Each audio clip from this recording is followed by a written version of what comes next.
आज मैं आप सबको एक छठ मैया की कथा सुनाती हूँ। बोलो छठ मैया की जय। एक नगर में एक बहुत बड़ा राजा रहता था। एक बार उसके गांव में अकाल पड़ गया और बारिश नहीं हो रही थी, जिस वजह से पूरी प्रजा परेशान थी। खेती बाड़ी भी नहीं हो पा रही थी, सारा जनजीवन अस्त व्यस्त था। सब शिकायत लेकर राजा के पास आ रहे थे कि महाराज कुछ करिए, इस तरह से तो गांव में भूखमरी फैल जाएगी। तो राजा ने पंडितों को बुलाकर विचार विमर्श किया। तो पंडितों ने बताया कि यदि किसी तालाब में या कुएं में एक बच्चे की बलि चढ़ा दी जाए तो वर्षा ज़रूर होगी। इस बात पे राजा बहुत परेशान थे। उन्होंने सोचा किसके बच्चे को लाकर मैं कुएं में या नदी तालाब में डालूं। तो रानी ने कहा कि हमारा खुद का ही पोता है, हम उसे ही डाल सकते हैं, और तो किसी पर हमारा अधिकार नहीं है। तो राजा को यह योजना सही लगी। उन्होंने बहाने से बहू को बोला कि बहू, तुम्हारे मायके में तुम्हारी माँ की तबीयत बहुत ख़राब है, तुम सुबह ही चली जाओ उनसे मिलने, मैं पालकी की व्यवस्था कर देता हूँ। तो बहू ने कहा ठीक है। वो भी हड़बड़ाहट में सुबह जैसे ही हुआ वैसे तैयार हो गई। तो बच्चे को अपने लेकर जाने लगी। तो सास ने कहा बेटी, बहू तुम जो है अपने बच्चे को यहीं छोड़ जाओ, वहाँ जाकर तुम बच्चे को कैसे संभालोगी, तुम्हारी माँ की तबीयत वैसे ही नहीं ठीक है। पर बहू ने कहा माँ जी, अभी तो मेरा बच्चा 1 साल का भी नहीं है, इतने छोटे बच्चे को मैं कैसे छोड़ के जाऊँ। पर सास ने कहा अरे बेटी, एक ही दिन की तो बात है, शाम तक तो तुम आ ही जाओगी, और अगर शाम तक नहीं आ पाई तो कल सुबह तक आ ही जाओगी, तो मैं संभाल लूँगी, तुम छोड़ जाओ। तो बहू ने कहा ठीक है। वह अपनी सास की गोदी में बच्चे को देकर बोली माँ जी, आप बच्चे का ध्यान रखिएगा। कहकर वह पालकी पर बैठी और अपने मायके चली गई। फिर जैसे ही वो घर से निकली, 1-2 किलोमीटर की दूरी पर पहुंची होगी, वैसे ही राजा ने तुरंत पंडितों को बुलाया। मंत्रोच्चारण करने के बाद बच्चे को लेकर एक तालाब में विसर्जित कर दिया।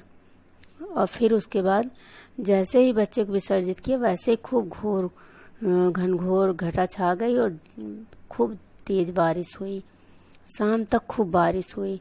दूसरे दिन सुबह ही राजा रानी को लगा कि अब तो बहू आती ही होगी। तो उन्होंने झटपट खुद को एक पुराने कमरे में बंद करवा लिया और बोला अब तो बहू आएगी और पूछेगी मेरा बच्चा कहाँ है, तो हम सब क्या जवाब देंगे। इसी कमरे में चलो बंद रहते हैं, जब तक सांस चलेगी नहीं, उसके बाद तो प्राण निकल ही जाएंगे। यह सोचकर राजा रानी अपने आप को एक कमरे में बंद कर लिए। दूसरे दिन सुबह ही बहू वहाँ से आनन फानन भागती हुई आई। तो आ रही है तो उसे रास्ते में ही एक तालाब दिखा। तो तालाब में ही एक बच्चा दिख गया रोता हुआ। तो उसने पालकी वालों को कहा कि पालकी नीचे उतारो, और जाकर तालाब में देखती है तो ढाक के उसके पत्तों के ऊपर एक छोटा सा बच्चा लेटा हुआ है, बहुत सारे फूल मालाएं चढ़ी हुई हैं और वो बच्चा रो रहा है। तो वह तालाब में घुस कर गई और बच्चे को निकाल कर ले आई और देखी तो वह तो उसी का बच्चा था। वह बच्चे को अपने गले से लगाई और फिर पालकी में बैठी वापस घर आ गई। और जैसे ही महल में पहुंची, देख रही सन्नाटा छाया हुआ है। वहाँ ना तो उसके सास दिख रहे हैं, ना ससुर दिख रहे हैं, कोई और दिख ही नहीं रहा है। वह जोर जोर से चिल्लाने लगी कहाँ गए आप सब, कहाँ गए, बाहर निकलिए। तो एक नौकर ने बताया कि राजा रानी अपने आप को इसी कमरे में बंद कर लिए हैं। तो दरवाज़ा पीटने लगी। तो राजा रानी दरवाज़ा खोल ही नहीं रहे थे, लेकिन तब तक बच्चे की रोने की आवाज़ सुने तो दोनों ने दरवाज़ा खोला। बोला अरे बच्चा कहाँ से रो रहा है, हमने तो बच्चे को विसर्जित कर दिया था। पर जैसे दरवाज़ा खोले देखा तो बहू की अपने गोद में बच्चे को ली हुई है, बच्चा रो रहा है दादी बाबा को देखकर।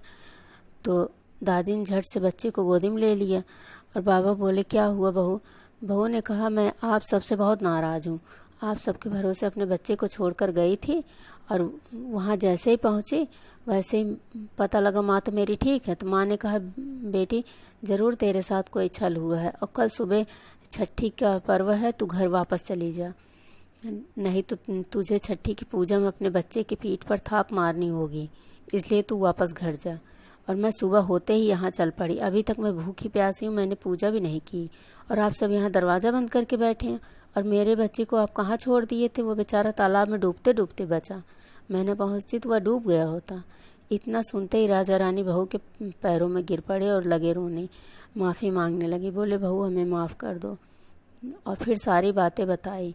उन्होंने कहा, हमने बच्चे को विसर्जित कर दिया था जिस वजह से गांव में वर्षा हुई। तो बहू बहुत नाराज़ हुई, फिर भी कही चलो मेरा बच्चा तो मुझे छठ मैया ने वापस कर दिया, इसलिए अब मैं तालाब के किनारे जा रही हूँ छठ मैया की पूजा करने। आप सभी वहाँ आ जाइए, ढोल नगाड़े के साथ छठ मैया की पूजा होगी। फिर राजा रानी ने ढोल नगाड़े की व्यवस्था की और छठ मैया का प्रसाद तैयार करवाया, पूरे गांव वालों को इकट्ठा किया और वहाँ छठ मैया की पूजा हुई। उसके बाद बच्चे के पीठ पे थाप लगी। इस तरह से बहू का छठी पूजा पूरा हुआ। अगर आपको यह कथा पसंद आई हो तो लाइक एंड सब्सक्राइब कीजिए। बोलिए छठी मैया की जय।